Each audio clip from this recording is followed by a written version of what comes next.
গল্পের শুরুতে আমরা আমাদের গল্পের ফিমেল লিড সারাকে দেখতে পাই, যাকে কিনা তার সৎ মা অনেক মারছিল। সারার বাবা অনেকদিন যাবৎ নিখোঁজ, যার জন্য সারার সৎ মা এখানে তাকে বলতে থাকে যে এখন থেকে বাসাটা আমার, সাথে সে এখানে একটা লোককেও নিয়ে এসেছিল এবং বলতে থাকে এই লোকটা এখন থেকে আমার হাজবেন্ড। তাই আমি চাই না আমাদের এই হ্যাপি ফ্যামিলিতে তুমি থাকো, কারণ তোমার নজর অনেক খারাপ। তো এই কথা বলার সঙ্গে সঙ্গে সারা তো প্রচুর রেগে যায় এবং তার সৎ মায়ের সাথে মারামারি করতে শুরু করে দেয়। এরপরে সারা তখন সেই লোকটিকে বলে যে এই মহিলার কথায় তুমি বিশ্বাস করো না, মহিলাটা একদম ফালতু। মহিলার মাথায় যা আসছে মহিলাটি তাই বলছে। তবে লোকটা তার কোনো কথায় পরোয়া না করে সোজা গিয়ে তার সৎ মায়ের কাছে গিয়ে বলে আমি এখন থেকে ওর হাজবেন্ড, তাই তোমার এখানে থাকার কোনো অধিকার নেই। এ কথা বলে সারার সৎ মা তাকে আবারও নিচে ফেলে দেয়। ঠিক তখনই সেখানে সারাকে বাঁচাতে সারার মামাতো ভাই র্যান চলে আসে। র্যান পেশায় ছিল একজন গ্যাংস্টার।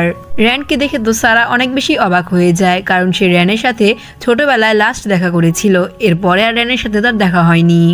র্যান সবার আগে অর্ডার দেয় সারাকে ওঠানোর জন্য, তাই সারা সেখান থেকে উঠে পড়ে। র্যানের লোকজন এখানে সারার সৎ মাকে বলে যে সারার বাবা যাওয়ার আগে সব সম্পত্তি সারার নামে লিখে দিয়েছে, তাই তোমরা এখানে সারাকে অত্যাচার করে থাকতে পারবে না, তোমাদের এখান থেকে নিয়ে যাওয়া হবে।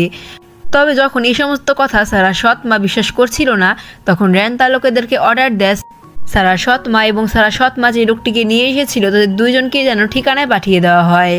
যেমন কথা তেমন কাজ। তারপরে সারার সৎ মা এবং তার সেই লোককে দুইজনকেই বেঁধে সেখান থেকে নিয়ে যাওয়া হয়। এরপরে র্যান সারার কাছে আসে। সারা তখন তাকে বলে হয়তো আমি তোমাকে আগেও দেখেছি, তুমি হয়তো আমার মামাতো ভাই, যাকে কিনা আমি খুবই ছোটবেলায় দেখেছিলাম, তারপরে তুমি পড়াশোনার জন্য বিদেশে চলে গিয়েছিলে। এ কথা বলে সারা যখন সেখান থেকে যাচ্ছিল র্যান তাকে আটকিয়ে ফেলে এবং তাকে বলে হ্যাঁ আমি সেই, তবে এখন থেকে আমি তোমার মামাতো ভাই নই, আমি এখন থেকে তোমার অভিভাবক, মানে এখন থেকে আমি তোমার গার্জিয়ান। যাই হোক, এরপরে র্যান বাসায় আসে, তবে সে কোথাও সেখানে সারাকে দেখতে পায় না। সারা পিছন দেখে তাকে মারতে আসে। র্যান তখন তাকে ধরে ফেলে। এরপরে সারা র্যানকে ধরে এবং তাকে বলে তুমি সবই জানো আমি কে, তাই তুমি এখন আমাকে বলো যে আমার বাবা কোথায়। র্যান তখন সমস্ত কথা শুনে সারাকে ধরে এবং তাকে বলে তোমার বাবা যেখানেই থাকুক না কেন, আমি সেটা যদি জেনে থাকি তাহলে তোমাকে অবশ্যই বলে দিতাম, তবে আমি আসলেই জানি না যে আঙ্কেল কোথায়। তবে আঙ্কেল যাওয়ার আগে আমাকে বলে গিয়েছে যে তোমার সব খেয়াল যেন আমি রাখি, এখন থেকে আমি তোমার অভিভাবক। এ কথা বলে সে সারাকে বেডে আনে এবং তাকে ধরে বলে যে আমি চাই যে তুমি যেন আমার সব কথা ভালো করে শোনো, তোমার জন্য ভালো এটাই হবে চুপচাপ আমার সব কথা শুনে নেওয়া। পরের দিন সারা খুবই লুকিয়ে লুকিয়ে ঘর থেকে বাইরে যায় এবং তার ফ্রেন্ডের জন্য অপেক্ষা করতে থাকে। তবে যখন এই গাড়ি দরজা খুলে তখন সে দেখতে পারে একজন লোক তাকে কিডন্যাপ করার জন্য এসেছিল। সারা তখন বারবার র্যানের নাম বলতে থাকে। ঠিক তখনই সেখানে র্যান এবং তার সঙ্গপঙ্গ এসে হাজির হয়। র্যান তখন তার লোকেদেরকে অর্ডার দেয় যে সারাকে যারা যারা কিডন্যাপ করতে এসেছিল তাদের সবার যেন হাড় ভেঙে দেওয়া হয়। একথা শুনে তার অ্যাসিস্ট্যান্ট বলে আপনি কোনো চিন্তা করবেন না বস, সব কাজ হয়ে যাবে। এরপর র্যানের সব লোকজন গিয়ে সেই লোকদের সাথে ফাইট করে, আর র্যান দূর থেকে এগুলো দেখছিল এবং অনেক বেশি হ্যাপি হচ্ছিল। এরপরে র্যান সারার কাছে যায় এবং সারার হাত ধরে তাকে জোরপূর্বকভাবে বাসায় নিয়ে যায়। দেন এখানেই আমরা পাস্টের কিছু সিন দেখতে পারি, যেখানে আমরা দেখতে পারি সারা তখন ওয়াশরুমে ছিল। সারা তখন বলছিল আমার বাবা কোথায়, আমাকে এখন আমার বাবাকে খুঁজতে হবে। এরপরে সারা তার ড্রেস আপ চেঞ্জ করে তার বাবার অফিসে যায়। তার বাবা ছিল একজন বড় সিও। সারা যখন অফিসে ঢুকতে চায় তখন দারোয়ান তাকে ঢুকতে মানা বলে এবং বলে স্যার বলেছে এখানে কেউ ঢুকতে পারবে না, এমনকি তার মেয়েও নয়। এরপরে সারা মন খারাপ করে তার বয়ফ্রেন্ডকে কল করে। কথা বলার এক পর্যায়ে একটা গাড়ির সাথে তার অ্যাক্সিডেন্ট হয়, যেই গাড়িতে আমরা র্যানকে দেখতে পাই। মূলত এই দিনে র্যান ফার্স্ট টাইম সারাকে দেখেছিল। র্যান সবে মাত্র ইউকে থেকে চায়নাতে ল্যান্ড করেছিল। এরপরে সারার সাথে তার অনেক তর্কাতর্কি হয়। কথা বলার এক পর্যায়ে সারা তখন সেখানেই পড়ে যায়। মূলত বেশি ডিপ্রেশনের জন্য সে সেখানেই মাটিতে লুটিয়ে পড়ে। র্যান তখন তাকে ধরে ফেলে এবং তাকে হসপিটালে অ্যাডমিট করিয়ে দেয়। সিন বর্তমানে শিফট হয়, যেখানে সারা র্যানকে দেখে ঘুমানো নাটক করতে থাকে যেন র্যান তাকে দেখে এখান থেকে চলে যায়। তবে র্যান ছিল খুবই চালাক, সে বুঝতে পারে সে তার সাথে চালাকি করছে। তাই র্যান তখন সারার কাছে যায় এবং সারা মুখের কাছে যখন মুখ আনে তখন সারা সেখান থেকে উঠে পড়ে। র্যান তখন তার সাথে তার নিজের পরিচয় করতে বলে এবং বলে আমি হলাম র্যান, তোমার মামাতো ভাই, নাও আমার সাথে হ্যান্ডশেক করো। তবে সারা তার সাথে হ্যান্ডশেক করে না এবং তাকে বলে তুমি নতুন কেউ নও। এরপরে র্যান তাকে ধরে বলে দেখো তোমার সাথে আমি ভালো ব্যবহার করছি, এর মানে এই নয় যে আমি আমার খারাপ রূপটা ভুলে গিয়েছি। এখন তোমার ব্যবহার যদি আমাকে আবার আমার খারাপ রূপটা আনতে বাধ্য করে তাহলে এর জন্য তুমি দায়ী থাকবে। এরপরে র্যান সেখান থেকে চলে যায়। এরপরে র্যান সারার সাথে একটি লোকের পরিচয় করিয়ে দেয়। তবে আমরা দেখতে পারি লোকটার ক্যারেক্টার অতটা ভালো ছিল না, তাই তখন সারা তার থেকে নিজেকে হ্যান্ডেল করে সেখান থেকেই চলে আসে। এরপরে সারা লুকিয়ে র্যানের কেবিনে যায়, তবে তখনই সেখানে র্যান চলে আসে। সারা কিছু বলতেই যাবে, ওই সময় র্যান সারাকে নিয়ে নিচে লুকিয়ে পড়ে। তখন আমরা দেখতে পারি সেই লোকটা একটি মেয়ের সাথে বেয়াদবি করছিল এবং মেয়েটির সাথে উল্টোপাল্টা আচরণও করছিল।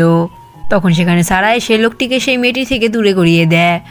আর এই লোকটিকে ভালো করে সামলানোর জন্য তখন র্যানও চলে আসে। র্যানকে দেখে লোকটি অনেক বেশি অবাক হয়ে যায়। এরপরে র্যান সেই লোকটিকে ইচ্ছামতো মারে এবং তাকে চাকরি থেকে সাসপেন্ড করিয়ে দেয়। এরপর র্যান তার অ্যাসিস্ট্যান্টের কাছে আসে। তার অ্যাসিস্ট্যান্ট তাকে বলে, সারার যে বয়ফ্রেন্ড রয়েছে সেই বয়ফ্রেন্ডের সম্পর্কে আমাদের কাছে অনেক তথ্য রয়েছে। দেন পরের সিনে আমরা সারার বয়ফ্রেন্ডকে দেখতে পাই, যে কিনা সারার বেস্ট ফ্রেন্ড শিশির সাথে ছিল। এতে আমরা বুঝতে পারি সারার বয়ফ্রেন্ড তাকে চিট করছিল। সারা থাকা সত্ত্বেও সারার বেস্ট ফ্রেন্ডের সাথে সে সম্পর্কে জড়িয়েছিল। এরপরে সারার বেস্ট ফ্রেন্ড এবং সারার বয়ফ্রেন্ডের ছবি র্যানের লোকজন এসে ছবি তুলে র্যানের কাছে নিয়ে যায়। র্যান যখন এই ছবিগুলো দেখে তখন র্যান তার লোকেদের অনেক প্রশংসা করে এবং বলে যে এভাবেই তোমরা কাজ করে যাও। র্যানের মুখে হাসি দেখে আমরা বুঝতে পারি র্যানের পরিকল্পনা আরও বড়। যাই হোক, পরের সিনে সারার বয়ফ্রেন্ড সারার সাথে ক্লোজ হতে চাচ্ছিল, তবে সারা তখন তাকে এটা করতে নিষেধ করে এবং বলে, দেখো আমি এগুলোতে মোটেও স্বাচ্ছন্দ্য বোধ করি না, তাই তোমার উচিত আমার থেকে একটু দূরে থাকা। আগে আমরা বিয়ে করি, তারপরে বাকি সব কিছু দেখা যাবে। এ কথা শুনে সারার বয়ফ্রেন্ড শুরুতে মানতে না চাইলেও সারার জোরাজুরিতে সে মেনে যায়। ঠিক তখনই সেখানে র্যান চলে আসে। র্যান যখন তার বাড়িতে সারার বয়ফ্রেন্ডকে দেখতে পায় তখন তো তার মাথা একদম সাত আসমানে উঠে পড়ে। সে দুই চোখেও সারার বয়ফ্রেন্ডকে দেখতে পারত না। এরপরে সেখানে সারা চলে আসে। সারার বয়ফ্রেন্ড তখন সারাকে নিয়ে বলে যে আমি হলাম সারার বয়ফ্রেন্ড। র্যান এটি দেখে হিংসায় ঝুলে থাকে এবং সারাকে তার কাছে এনে বলে যে তুমি বয়ফ্রেন্ডই হও বা যাই হও, তুমি আমার সামনে সারা কিভাবে ধরতে পারো না, কারণ এখন থেকে আমি হলাম ওর গার্জিয়ান। আর হ্যাঁ, আর যেন আমি তোমাকে এই বাসায় না দেখতে পাই, কারণ এই বাসায় আমি কোনো অপরিচিত লোককে অ্যালাউ করব না। সাথে র্যান সারার বয়ফ্রেন্ডকে মনে করিয়ে দেয় যে সে আসলে কে। সারা যখন বেশি চিল্লাচিল্লি করছিল র্যাং তখন তাকে ধমক দেয়, যার জন্য সারাও তখন চুপচাপ হয়ে যায়। এরপরে র্যাং সারার বয়ফ্রেন্ডকে বলে, এখন কি তোমার কিছু বলার রয়েছে? সারার বয়ফ্রেন্ড বুঝতে পারে যে এখন সে কিছুই বলে কিছু করতে পারবে না, তাই সে তখন সেখান থেকে চলে যায়। তবে মনে মনে সে র্যানের থেকে প্রতিশোধ নিবে বলে সিদ্ধান্ত নেয়।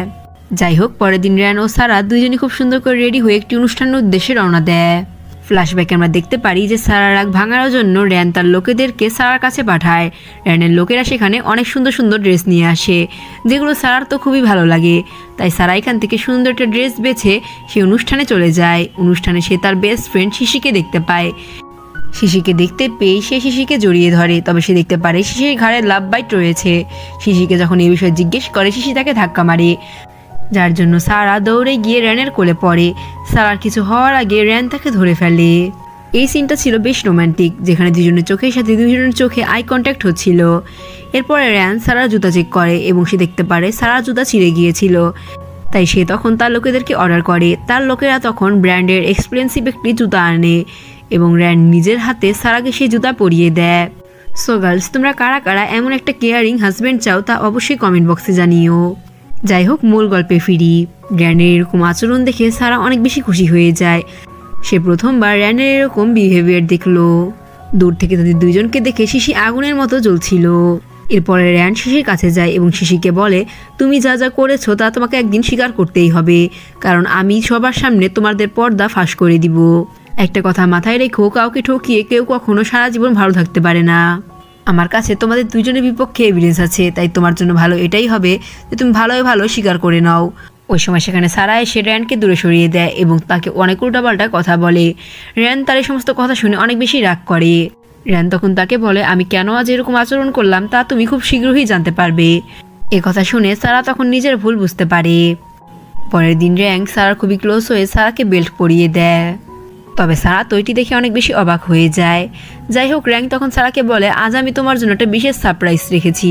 এই কথা বলে র্যাং তখন সারাকে একটি হোটেলে নিয়ে যায়, আর সেই হোটেলেই আমরা সারার বেস্ট ফ্রেন্ড এবং সারার বয়ফ্রেন্ডকে দেখতে পাই। তখনই র্যাং সারাকে সেখানে নিয়ে আসে এবং তাকে বলে, দেখো তোমার বেস্ট ফ্রেন্ড কি সুন্দরভাবে তোমার বয়ফ্রেন্ডের সাথে একটি হোটেলে আছে। আমার মনে হয় না এটি তোমার কাছে কোনো বড় সারপ্রাইজের চেয়ে কম কিছু। এরপরে সারা তার বয়ফ্রেন্ডকে কল করে। সারার বয়ফ্রেন্ড তাকে বলে যে আমি এখন একটা কাজে ব্যস্ত রয়েছি। পিছন দিক দিয়ে তখন সারা চলে আসে এবং তারা দুইজন যখন সারাকে দেখে তারা অনেক বেশি ভয় পেয়ে যায়। সারার বয়ফ্রেন্ড সারাকে এক্সপ্লেন করার অনেক ট্রাই করে, তবে সারা তাকে থাপ্পড় মেরে সেখান থেকে চলে আসে। সারা বাসায় এসে অনেক বেশি কাঁদতে থাকে এবং অনেক ডিপ্রেশনও চলে যায়। রেন তখন তাকে বলে এভাবে তুমি কেঁদো না। এরপরে সে তার কাঁধের উপরে মাথা রাখতে বলে, তবে সারা তখন তাকে জড়িয়ে ধরে এবং তাকে ধরে বলতে থাকে তুমি একদম ঠিকই বলেছ, তুমি হলে আমার একমাত্র অভিভাবক, তুমি ছাড়া আমার কোনো অভিভাবক নেই, তুমি আমার একমাত্র শুভাকাঙ্ক্ষী। র্যাং তখন তাকে বলে ধন্যবাদ তোমাকে এত তাড়াতাড়ি বোঝার জন্য, তবে আমি আরও খুশি হব যদি তুমি এখন তোমার কান্না থামাও। এই কথা শোনার সাথে সাথে সারা তখন নিজের কান্না থামায় এবং নিজের চোখ মুছে, যাতে র্যাং অনেক বেশি খুশি হয়ে যায়। এরপরে র্যাং তখন সারার বেস্ট ফ্রেন্ড এবং তার বয়ফ্রেন্ডের কাছে যায়। তার লোকেরা তাদেরকে বেঁধে রেখেছিল। সারার বয়ফ্রেন্ড র্যাংয়ের কাছে অনেক ক্ষমা চায়, তবে র্যাং তাকে বলে তোমার কাজ করার আগে ভাবা উচিত ছিল। লোকে বলে আমার সাথে পাঙ্গা নেওয়া যেন উপরওয়ালার কাছে প্রিয় হয়ে যাওয়া। এই কথা বলে সে সেখান থেকে চলে যায় এবং তার লোকেরা এদের দুইজনকে সঠিক ঠিকানায় পাঠিয়ে দেয়। যাই হোক, এরপরে আমরা সারাকে দেখতে পাই যে কিনা ওয়াশরুমে ছিল। হঠাৎ করে ওয়াশরুমে লাইট চলে যায়, যার জন্য সারা তখন বারবার র্যানের নাম বলে ডাকতে থাকে। র্যাং তখন সেখানে আসে, তখনই সারা তাকে ধরে ফেলে এবং তাকে বলে আমার অন্ধকারে খুব ভয় করে। র্যাং এখানে চাচ্ছিল সারা যেন তাকে জড়িয়ে ধরে, তাই সেখানে তাকে বলতে থাকে দেখো আমার বাড়িটা কিন্তু অনেক পুরনো আর এখানে কিন্তু অতৃপ্ত আত্মারা ঘুরে বেড়ায়। সারা এই কথা শুনে অনেক বেশি ভয় পেয়ে যায় এবং তাকে বলে অতৃপ্ত আত্মা? র্যাং তখন তাকে বলে হ্যাঁ অতৃপ্ত আত্মা, এখানে অনেক অতৃপ্ত আত্মারা রয়েছে। এখন তো অন্ধকার, বলা তো যায় না তারা এখানে কি করতে পারে। সারা ভয় পেয়ে র্যাংকে জড়িয়ে ধরে। র্যাং তো এটি দেখে অনেক বেশি খুশি হয়ে যায়। র্যাং তখন তার কানে কানে বলতে থাকে এই বাড়ি সম্পর্কে অনেক ভূতের গল্প আঙ্কেল আমাকে শুনিয়েছিল। এ বাড়িতে সর্বপ্রথম আঙ্কেল আমাদের থাকতে দেয়, তারপরে তোমরা এসে উঠো। এই সমস্ত কথা শুনে সারা তো অনেক বেশি ভয় পেয়ে যায়। সারা তখন তাকে বলে প্লিজ আমাকে বাঁচিয়ে নাও। হুট করে তখনই কারেন্ট চলে আসে। সারা তখন লজ্জা পেয়ে সেখান থেকে চলে যায় আর র্যাং সেখানে হাসতে থাকে। এরপরে র্যানকে উই কল করে। উইয়ের সাথে র্যানের এঙ্গেজমেন্ট হয়েছিল, তবে উই ভালো মেয়ে না হওয়ায় সে এঙ্গেজমেন্ট র্যান ভেঙে ফেলে। উই যখন র্যানকে কল করে র্যান তো অনেক বেশি রেগে যায় এবং উইকে বলে আরেকবারও যেন তাকে কল করতে মানায় এবং তার নাম্বার সে ব্লক করে দেয়। উই তখন সবকিছু ঠিক করার জন্য সরাসরি র্যাংয়ের কাছে আসে, তবে র্যাং তাকে বলে যা হওয়ার অলরেডি হয়ে গেছে আর আমি কখনোই তোমার সাথে আর থাকতে পারবো না, কারণ আমি আর তোমাকে চাই না। যার জন্য উই যাওয়ার আগে তাকে ওয়ার্নিং দিয়ে সেখান থেকে চলে যায়। আমরা র্যাংয়ের এক্সপ্রেশন দেখে বুঝতে পারি যে র্যাংয়ের কিছুই যায় আসে না। পরের দিন র্যাং সারার জন্য লাইফে ফার্স্ট টাইম নিজের হাতে রান্না করে। সারা এই রান্না খেয়ে র্যাংয়ের খুবই প্রশংসা করে, যাতে র্যাং তো অনেক বেশি খুশি হয়ে যায়। এরপরে উই বদলা নেওয়ার জন্য সারার কাছে আসে এবং সারাকে বলে আমি জানি তোমার বাবা কোথায়, তবে এর জন্য তোমাকে আমাকে টাকা দিতে হবে। উই সারার কাছে 50 লক্ষ টাকা দাবি করে। সারা কিছু না ভেবেই সেই কথায় রাজি হয়ে যায়, কারণ সে তার বাবাকে অনেক ভালোবাসতো। সারা ভাবতে থাকে যে এতগুলো টাকা সে কী করে জোগাড় করবে। তখন তার মনে পড়ে একটা লোক তার জন্য খুবই পাগল, তবে এর জন্য সেই লোকটির সাথে তাকে থাকতে হবে। সারা ভয়ে ভয়ে সেখানে যায়। আর এদিকে উইকে আমরা দেখতে পাই যে কিনা সেখানে একটি ক্যামেরা ফিট করে সব কিছু দেখছিল। লোকটি যখন সারাকে টাচ করে তখনই সেখানে র্যানের লোকজন চলে আসে। উই এটি দেখে অনেক বেশি রেগে যায় এবং নিজের হাতে নিজেই বাড়ি দেয়। এরপর সেখানে র্যান এসে সারাকে কোলে করে সেখান থেকে নিয়ে যায় এবং তাকে বেডে শুয়ে দেয়। র্যানের কেয়ারে সারা খুব তাড়াতাড়ি সুস্থ হয়ে পড়ে। এরপরে তাকে আবারও উই কল করে। সারা তখন তাকে বলে তুমি আবারও আমার সাথে মিথ্যা কথা বলছো না তো? উই তখন তাকে বলে আমি তোমাকে মিথ্যা কথা বলছি না, আসলে আমার কাছে তোমার বাবার ঠিকানা রয়েছে, আমি এখনই তোমাকে একটি লোকেশন পাঠাচ্ছি, এই লোকেশনে গেলেই তুমি তোমার বাবাকে পেয়ে যাবে। সারা যখন সেখানে আসে তখন সে তার বাবাকে দেখতে পায় না, বরং সে সেখানে কিছু গুন্ডাদের দেখতে পায়, যারা কিনা সারাকে একবারে ঘিরে ধরে। সারা এটি দেখে অনেক বেশি ভয় পেয়ে যায়। সেই গুন্ডাগুলো সারাকে কিডন্যাপ করে এবং সারাকে একটি জায়গায় বেঁধে রাখে। প্রত্যেকবারের মতো এবারও সারাকে বাঁচাতে আমাদের হ্যান্ডসাম মেল লিড র্যান এবং তার দলবল চলে আসে। র্যান তখন লোকেদেরকে বলে তোমাদের মধ্যে কে সবার আগে আমার মার খেতে চায়। এরপরে তাদের মধ্যে ফাইটিং শুরু হয়ে যায়, যেখানে র্যান জিতে যায়। এরপরে তারা সবাই মিলে সারাকে সেখান থেকে নিয়ে যায়। র্যান তখন তাকে বলে তুমি কেন আবারও ওর ফাঁদে পা দিয়েছো? সারা তখন তাকে বলে আসলে আমার ভুল হয়ে গেছে, আমি বুঝতে পারিনি যে ও এমন মানুষ। তবে পরপর 2 বার সারা র্যানের কথা শুনেনি, যার জন্য র্যান সারার উপর অনেক রাগ করে এবং তাকে ইগনোর করতে শুরু করে দেয়। রাতে র্যান দেরি করে বাসায় ফিরে। সারা তখন তাকে বলে তুমি এতক্ষণ কোথায় ছিলে? র্যান তখন রুড হয়ে বলে, আমি যেখানে থাকি না কেন তো তোমার সমস্যা কি, আর তুমি কেন ঠিক মতো নিজের কাজ করছো না, আমার পিছনে লাগা বন্ধ করো। সারা তখন এই কথায় খুবই কষ্ট পায় এবং সেখান থেকে রাগ করে চলে যায়। সারা বুঝতে পারছিল যে সে হয়তো আসলে র্যানকে পছন্দ করতে শুরু করে দিয়েছে। এদিকে সারার সাথে এমন ব্যবহার করে র্যানেরও ভালো লাগছিল না। র্যানও তখন নিজের ভুল বুঝতে পারে এবং সারাকে আনতে বাইরে চলে যায়। আমরা দেখতে পাই সারাকে একজন লোক কিডন্যাপ করার ট্রাই করছিল। তখন সেখানে র্যান আসে এবং সারাকে বাঁচিয়ে সেখান থেকে নিয়ে যায়। ডাক্তার তখন র্যানকে বলে সারা বর্তমানে সুস্থ রয়েছে, তবে সারার কিছু হেলথ কেয়ারের প্রয়োজন রয়েছে। তবে সারার খেয়াল রাখতে রাখতে র্যান খুবই অসুস্থ হয়ে পড়ে এবং সেখানেই সে অজ্ঞান হয়ে যায়। পরে যখন র্যানের চোখ খুলে তখন সে দেখতে পারে সারা সারা রাত তার পাশে ঘুমিয়েছিল। সারার মাথায় হাত রাখতেই সারা তখন উঠে পড়ে। র্যান তো এটি দেখে অনেক বেশি খুশি হয়ে যায়। সারা সবার আগে র্যানের কাছে ক্ষমা চায় এবং তাকে বলে এখন থেকে সে যা বলবে সে তাই শুনবে। সাথে সারা তখন তার প্রতি তার মনের ফিলিংসও জানায়, যা শুনে র্যান তার হাত ধরে তাকে টান দেয় এবং তার ক্লোজ হয়ে তাকেও তার মনের কথা জানায় যে সে তাকে কতটা পছন্দ করে। র্যান মায়া ভরা দৃষ্টিতে সারার দিকে তাকিয়ে থাকে। সারা তখন র্যানের দিকেও মায়া ভরা দৃষ্টিতে তাকিয়ে থাকে। তাদের মধ্যে কিছু হতে যাবেই তখনই বাইরে থেকে চিল্লানোর আওয়াজ আসে, কারণ সেখানে ছিল উইয়ের কাছে তখন র্যাং আসে। র্যাং তখন তাকে বলে তোমার সমস্যা কি, সকাল সকাল কেন চিল্লাচ্ছ? উই তখন তাকে বলে আমি শুনলাম তুমি অসুস্থ হয়ে পড়েছো, তাই তোমাকে দেখার জন্য আমি এসেছি। র্যাং তখন তাকে বলে ও রিয়েলি। এরপরে সে ফোনে তার সকল অপকর্ম তুলে ধরে। তবে যখন উই এটি তো মানছিল না, তখন সে তার লোকেদের মাধ্যমে সেই লোকেদেরকে নিয়ে আসে যে লোকেদেরকে সে এতদিন জিম্মি করে রেখেছিল। র্যাং তখন তাকে বলে এত কিছু হওয়ার পরও তুমি কি করে ভাবলে যে তোমার মিষ্টি কথায় আমি ফেসে যাব? উই তখন তাকে বলে আমি জানি তুমি এই সারার জন্য আমাকে এই সমস্ত কথা বলছো। সারা তখন তাকে থাপ্পড় মারে এবং বলে তুমি তোমার নিজের অপকর্মের জন্য ফেসে গেছো, এখন আমাকে কেন এসব বিষয়ে ডাকছো? উই তখন তার কাছে ভালোবাসা ট্রাই করে, তবে র্যাং তখন তাকে তার থেকে দূরে সরিয়ে দেয়। উই সোজা গিয়ে একটু টেবিলে পড়ে এবং সেখান থেকে একটি চাকু নিয়ে তাদেরকে মারতে আসে। র্যাং তখন সারাকে বাঁচাতে নিজে একটি ঢাল হয়ে সারাকে প্রোটেক্ট করে। র্যাং তখন মাটিতে লুটিয়ে পড়ে। হঠাৎ করে র্যাং উঠে পড়ে এবং তাকে বলে ছুরিটি আসলে আমার লাগেনি। ফ্ল্যাশব্যাক আমরা দেখতে পারি আসলে ছুরিটি র্যাংয়ের লাগেনি। তবে হঠাৎ তখন র্যাংয়ের মুখ থেকে রক্ত বেরোতে শুরু হয়ে যায় এবং র্যাং সেখানে অজ্ঞান হয়ে যায়। এরপরে ডাক্তার র্যানের চেক আপ করে। ডাক্তার তখন সারাকে বলে যে র্যানের বিশেষ কেয়ারের প্রয়োজন। সারা তখন নিজের সবটা দিয়ে র্যানের কেয়ারিং করতে শুরু করে দেয়। সারা সব কিছুর জন্য নিজেকে দোষী মনে করতে থাকে এবং কাঁদতে থাকে। ঠিক তখনই সেখানে চোখ খুলে যায় র্যানের। র্যান তখন তাকে বলে কান্না বন্ধ করো, তুমি খুব ভালো করেই জানো আমি তোমার কান্না সহ্য করতে পারি না। সারা তখন তাকে বলে তুমি সুস্থ হয়ে গেছো? র্যাং তখন তাকে বলে এরকম ভালোবাসা পেলে কেই না সুস্থ হতে চায়।